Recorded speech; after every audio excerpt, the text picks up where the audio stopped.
Ano pa ba? Wow.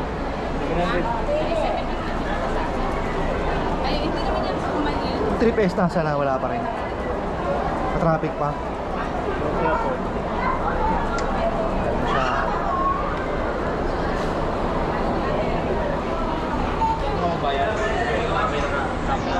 Bicol Isorog mga boss, try natin yung sleeper bus nila.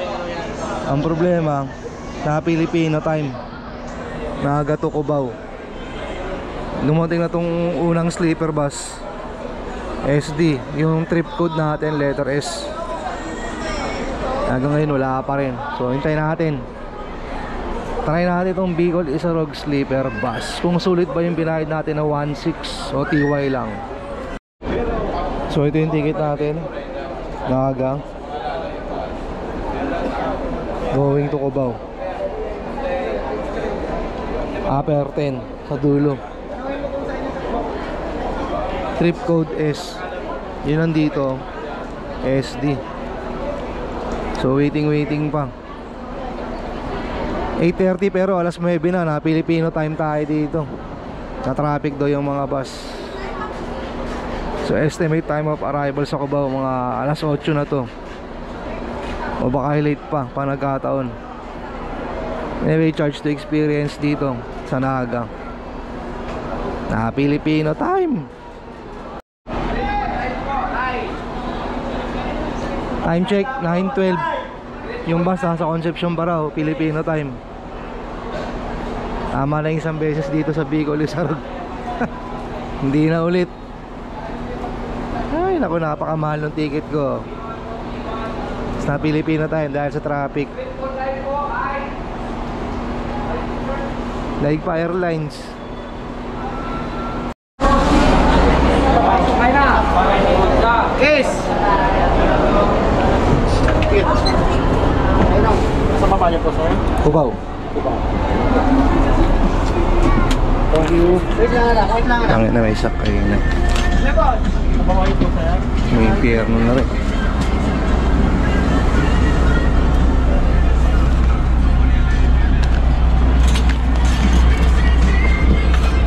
Upper 10.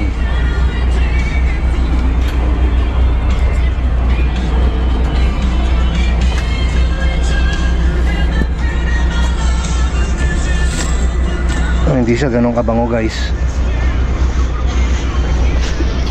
Medyo may amoy yung bus.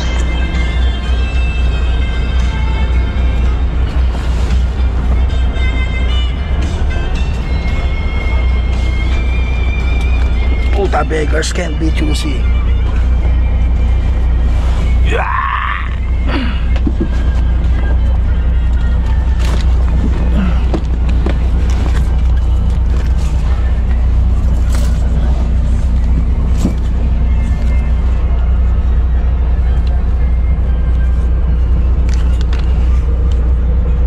So yeah, may bobong na gano'n ng aircon.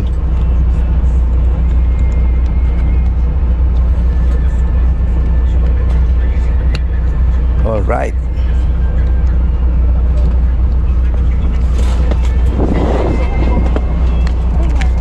Nakakaiga naman ako ng maayos.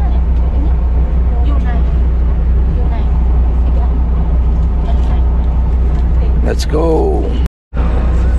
So for 1,600 Naga to Cubao, asa likuran ka.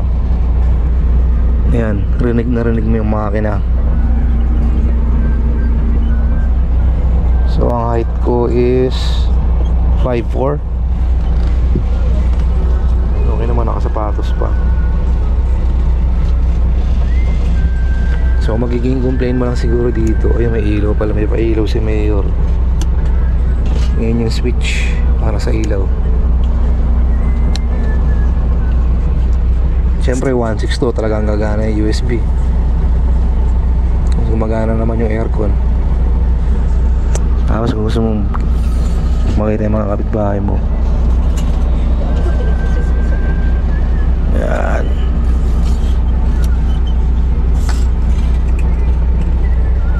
So Bicol Isorog, no? Bus company. Na Filipino time tayo guys. Anyway, beggars can't be choosy. Update ko kayo kung ano pakiramdam ng isang sleeper bus na biyaheng Naga. I'll be back.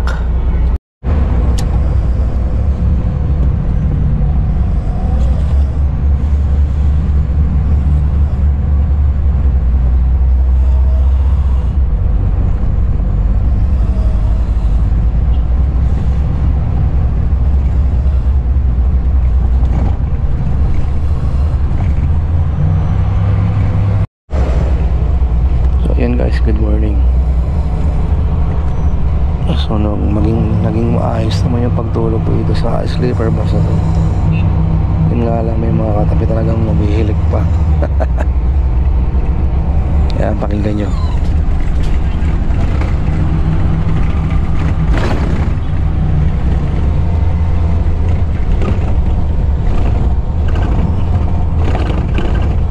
Bali lagi dalawa yung stop namin, isa sa Chaong, tapos ito sa Turbina. So siguro diretso na to, Pakubaw na. So I'll be back. Yun guys, so ito naman itsura ng lower bunk bed. Kaninang kagabi dito ako sa taas yan, upper bunk. Ito yung lower bunk bed. So kung mapapansin nyo, hindi balance lang ito. Ayan, may ilaw din. Tapos USB. Ayan. Aircon, tas yung speaker nila. So sa upper, nasa harapan mo yung USB, tsaka yung speaker, tsaka aircon. Ito nasa gilid. So parang mas komportable dito sa lower part na bunk bed, kasi yung space sa taas medyo mas maluwag dito. So ito, papunta kami ng PDEX ngayon. Kala ko rektang Cubao, nasa coastal kami ng traffic. So bababa na ako ng PDEX. Bicol Isarog bus, Filipino time. From 8:30 yung ticket, nakaalis kami dun sa Bicol, Naga 10. And then first stop alas 5 sa Turbina, nagkape sila. And then after hindi, sa first stop pala sa Chaong, Quezon. Sa Chaong yung first stop. And then second stop sa Turbina. Tapos ito na yung third stop, PDEX. Tapos yung last stop nito sa Cubao. Pero pababa na tayo ng PDEX para mag-almusal. So ayan, may mga naiinip na.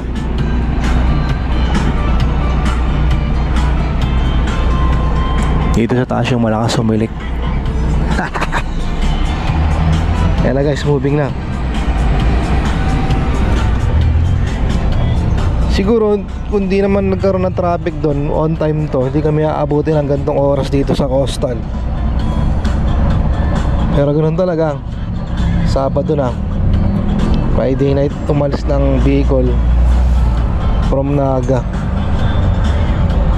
Ang masasabi ko lang naman komportable naman yung pagtulog ko kahit pa paano. Sulit naman yung 1.6 kasi sa upuan napakasakit sa puwet, lalo na pag mahabang biyahe. Tapos may mga nanggigising, based on experience, may mga nanggigising, yung mga naghahanap buhay. Hindi natin sila masisisi, hanap buhay nila yun, kailangan nila magtinda. Pero yun nga lang, masakit sa puwet pag sobrang tagal na nakaupo. So may re-recommend ko ba mga sleeper bus? Nasa sa inyo na yan kung gusto nyo i-try. Pero para sa akin, once in a blue moon, lalo pag alam ko malayo yung biyahe at pauwi ka naman na, o kaya papunta, gusto mong komportable, try mo para maiba naman. So sa tingin ko, Victory Liner pa lang tsaka Bicol Isarog yung nag-o-offer. Hindi ko alam, baka meron pang ibang brand ng bus. So anyway, it's up to you. Ciao, I'll be back pag nasa PDEX na. So dito kami binaba guys sa gate 3, Bicol Isarog. Dito na kami sa PDEX ngayon. Napakahaba ng biyahe, parang 9 AM na yata. So lumabas parang 12 hours yung biyahe namin. And Anyway, that's life. Nag-enjoy naman ako, nakatulog naman ako ng maayos. Anyway, kayo na rin yung magde-decide kung mag-i-sleeper bus kayo or seater bus o lazy boy. At syempre, kung nagustuhan nyo yung video, huwag nyo kalimutan mag-like, share, at subscribe. Bye!